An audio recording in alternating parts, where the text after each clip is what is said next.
Shalom, bertemu lagi dengan channel saya Ira Gloria Saikdi.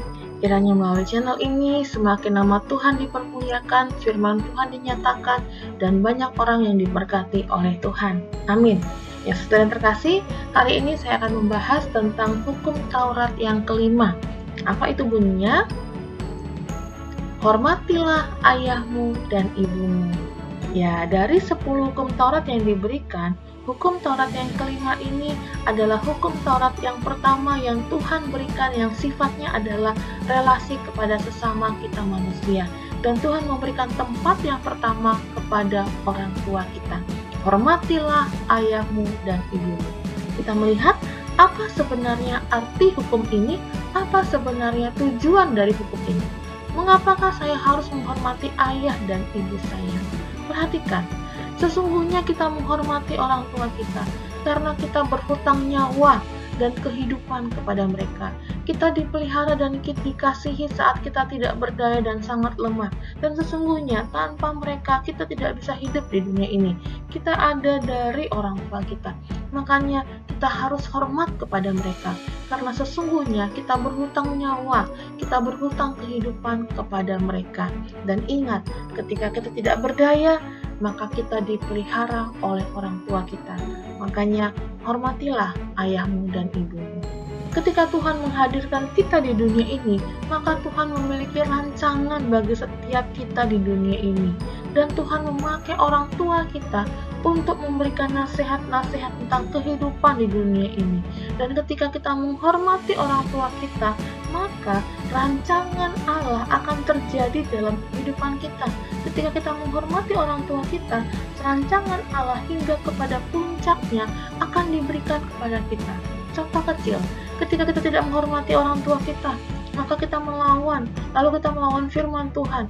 Dampaknya adalah, misalnya, ketika kita disuruh belajar, lalu kita tidak belajar, maka kita akan menjadi tinggal kelas. Misalnya usia 23 tahun, seharusnya kita sudah selesai kuliah, bahkan kita sudah bisa bekerja, tapi usia itu malah kita masih menghadapi sekolah, karena kita tidak pernah menghormati dan tidak pernah mentaati orang tua kita. Nah, ini maksudnya, jadi ketika kita menghormati orang tua kita, supaya lanjut umur kita di tanah yang diberikan Tuhan Allah kepadamu. Tuhan sudah memberikan kepada kita tanah, rancangan ke depan dalam hidup kita. Dan ketika kita menghormati orang tua, maka hidup kita ini akan sesuai dengan apa yang Tuhan rancangkan bagi kita. Nah, ini artinya, firman Tuhan mengatakan, hormatilah ayahmu dan ibumu supaya lanjut umurmu di tanah yang diberikan Tuhan Allahmu kepadamu. Kita melihat dalam perjanjian baru, firman Tuhan mengatakan dalam surat Efesus 6 ayat 1, hai anak-anak, taatilah orang tuamu di dalam Tuhan karena haruslah demikian. Perhatikan, ada perbedaan kata di sini. Di dalam kitab Ulangan, hormatilah ayahmu dan ibumu. Ini bicara mengenai sikap.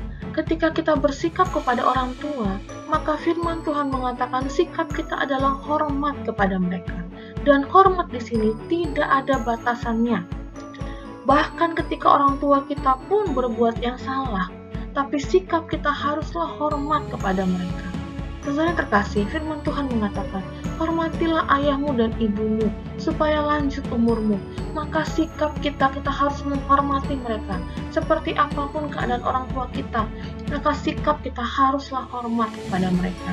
Nah, sementara di dalam Efesus 6 ayat 1, dikatakan, hai anak-anak, taatilah orang tuamu di dalam Tuhan. Ini bicara bukan sikap, dalam mengenai apa yang kita lakukan dari setiap perkataan orang tua kita. Firman Tuhan mengatakan taatilah. Ketika orang tua berbicara apa, taatilah. Tapi ingat, ternyata ada batasannya, yaitu di dalam Tuhan. Ternyata ada batasan ketaatan kepada orang tua. Firman Tuhan mengatakan, taatilah orang tuamu di dalam Tuhan. Artinya apa? Ketaatan kepada orang tua dibatasi oleh firman Tuhan. Artinya kita tidak menaati perintah yang melanggar firman Tuhan. Ketika orang tua mengajarkan kepada kita untuk menyembah berhala, maka firman Tuhan mengatakan, taatilah orang tuamu di dalam Tuhan. Maka kita berhak tidak melakukan apa yang orang tua kita suruh, karena ada batasannya, yaitu di dalam Tuhan. Tapi bicara mengenai sikap hormat, kita harus tetap hormat kepada orang tua kita. maka kita boleh menolak apa yang diperintahkan orang tua kita, tapi dalam sikap hormat. Inilah yang Tuhan inginkan kepada kita. Hormatilah ayahmu dan ibumu, tidak ada batasannya, tapi ketaatan. Firman Tuhan jelas mengatakan bahwa taatilah orang tuamu di dalam Tuhan. Jadi ketika orang tua memberikan perintah yang tidak sesuai dengan firman Tuhan, maka kita sebagai anak juga berhak untuk tidak melakukannya. Tapi ingat, harus dengan sikap yang hormat kepada orang tua. Yang kedua, batasan taatan kepada orang tua adalah dibatasi oleh umur. Artinya apa? Usia kita terbatas. Maka ada masa-masa di mana ketika anak akan membentuk sebuah rumah tangga. Nah, saat itulah anak harus keluar dari rumah orang tuanya. Dalam Kejadian pasal 2 ayat yang ke-24, sebab itu seorang laki-laki akan meninggalkan ayahnya dan ibunya dan bersatu dengan istrinya sehingga keduanya menjadi satu daging. Ada batasannya. Ketika seorang anak sudah membentuk bahtera rumah tangga, maka anak harus meninggalkan orang tuanya untuk membangun rumah tangga yang baru. Nah, dalam hal ini, anak tidak lagi memiliki ikatan ketaatan kepada orang tua. Tapi sekali lagi, sikap hormat kepada orang tua tidak dibatasi oleh apapun. Tidak dibatasi oleh usia dan apapun. Kita harus menghormati orang tua, karena itulah yang dikehendaki Tuhan bagi kita semuanya. Saudara yang terkasih, ini adalah penjelasan dari hukum Taurat yang kelima. Kiranya setiap kita yang memahami kebenaran ini akan semakin mengasihi, menghormati orang tua kita. Percayalah bahwa Allah akan memberikan kebahagiaan dalam setiap hidup kita. Amin. Maju terus dalam Tuhan. Tuhan Yesus memberkati kita semuanya. Amin. Shalom.